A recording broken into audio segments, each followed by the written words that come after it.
Hello and नमस्कार। मैं वैशाली गोखिया आप सभी का स्वागत करती हूँ हमारे चैनल पर। आप तो जानते ही हैं कि कोरोना वायरस महामारी ने क्या तबाही मचाई है और उसी तबाही को दोगुना करने के लिए आ चुका है कोरोना वायरस का नया स्ट्रेन। इसी के साथ ही इन पर काबू पाने के लिए कई देशों में वैक्सीनेशन की प्रक्रिया शुरू हो गई है।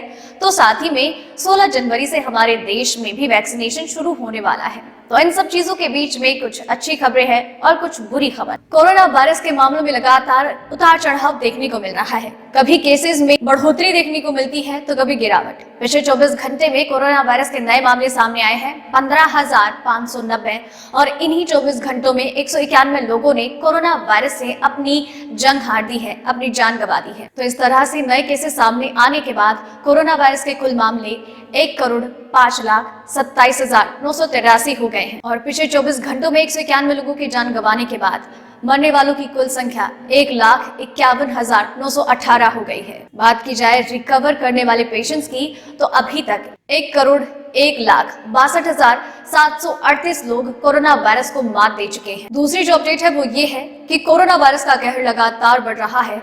महाराष्ट्र में लागू किया गया नाइट कर्फ्यू। जी हाँ दोस्तों, कोरोना वायरस लगातार अपने पैर पसार रहा है और इसी बीच में ब्रिटेन से आया नया स्ट्रेन भारत में लगातार फैल रहा है और अब ऐसे में भी महाराष्ट्र में भी कोरोना केसेस जो नए स्ट्रेन से पीड़ित है वो लगातार बढ़ रहे हैं। तो इसलिए महाराष्ट्र सरकार ने इसके खिलाफ सख्त कदम उठाते हुए नाइट कर्फ्यू लागू किया है ताकि लोग रात के वक्त घर से बाहर ना निकले और इस नए स्ट्रेन पर काबू पाया जा सके। तो आपको बता दें कि कॉर्पोरेशन ने 5 दिसंबर से 5 जनवरी तक नाइट कर्फ्यू लगाया जो कि रात 11 बजे से सुबह 6 बजे तक लागू रहने वाला है। तो वहीं इस नए स्ट्रेन पर काबू पाने के लिए ब्रिटेन से आने वाली उड़ानों पर भी रोक लगाया गया था जो कि अब हट गई है और अभी भी कई ऐसे देश हैं जिन्होंने उस रोक को अभी भी कंटिन्यू किया है। तीसरी जो अपडेट है वो ये है कि कोरोना वायरस वैक्सीन को लेकर फैलाया जा रहा झूठ। स्वास्थ्य मंत्री हर्षवर्धन ने बताई सच्चाई। देश भर में 16 जनवरी से कोरोना वायरस वैक्सीनेशन का शुभारंभ होने वाला है और इन सब के बीच में कुछ जगह ऐसी है जहां पर वैक्सीन को लेकर कई बातें फैलाई जा रही हैं, कई अफवाहें फैलाई जा रही हैं और यह अफवाहें खासकर सोशल मीडिया साइट्स पर देखने को मिल रही हैं, जिससे लोगों के मन में वैक्सीन को लेकर कई तरीके के डर उत्पन्न हो रहे हैं, कई सवालात उठ रहे हैं। इन सब को दूर करने के लिए स्वास्थ्य मंत्री हर्षवर्धन ने ट्विटर का सहारा लिया और लोगों का डर दूर करने की कोशिश की। उन्होंने कहा कि सरकार ने पहले ही कुछ एक समूहों का चुनाव किया है जिन्हें की कोरोना वायरस वैक्सीन की सबसे ज्यादा जरूरत है, जो सबसे ज्यादा खतरे में है। पहले उन्हें ही ये वैक्सीन उपलब्ध करवाई जाएगी और ये वैक्सीन पूरी तरीके से सुरक्षित है। उन्होंने कहा कि सबसे पहले 3 करोड़ लोगों को वैक्सीन दी जाएगी जिनमें फ्रंटलाइन वर्कर्स और डॉक्टर्स शामिल होंगे।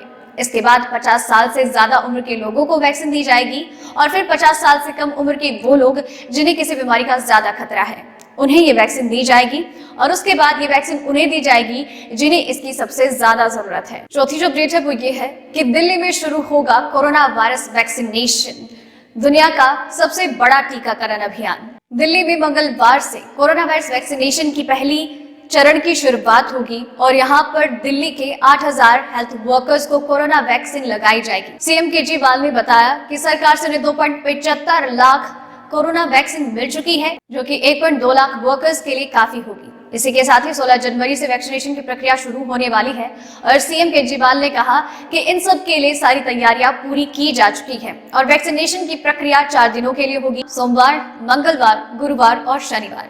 इसी के साथ ही सीएम केजरीवाल ने बताया कि 75 सेंटर्स पर ये वैक्सीनेशन पूरा होगा और फ्यूचर में इसके 175 होने की उम्मीद है और हो सकता है कि आगे जाकर 1000 लोगों को एक बार में वैक्सीन दी जा सके। 5वीं जो अपडेट है वो चौंका देने वाली है क्योंकि ऐसी रिपोर्ट्स है कि अगले 3 हफ्तों में 90,000 लोगों की कोरोना से हो सकती है मौत। दुनिया के ऐसे कई देश हैं जहां पर कोरोना वायरस संक्रमण की केसेस में गिरावट आ रही है। अमेरिका एक ऐसा देश है जहां पर कोरोना वायरस केसेस ना तो थम ही रहे हैं ना ही इनमें कोई गिरावट आ रही है। यहाँ पर लगातार कोरोना वायरस के नए मामले सामने आ रहे हैं तो साथ ही साथ नए स्ट्रेन का कहर भी अमेरिका में देखने को मिल रहा है और जिस गति से अमेरिका में केसेस बढ़ रहे हैं उन्हें देखते हुए सरकार की टेंशन बढ़ रही है, वैज्ञानिकों की चिंताएं बढ़ती जा रही है क्योंकि यहाँ इस दौरान तकरीबन हर रोज 2 लाख लोग कोरोना से संक्रमित पाए जा रहे हैं और नए साल की शुरुआत से ही अभी तक 32 लाख लोग इस वायरस से अपनी जान गंवा चुके हैं। तो वहीं सीडीसी के मुताबिक अगले कुछ 3 हफ्तों में 92,000 लोग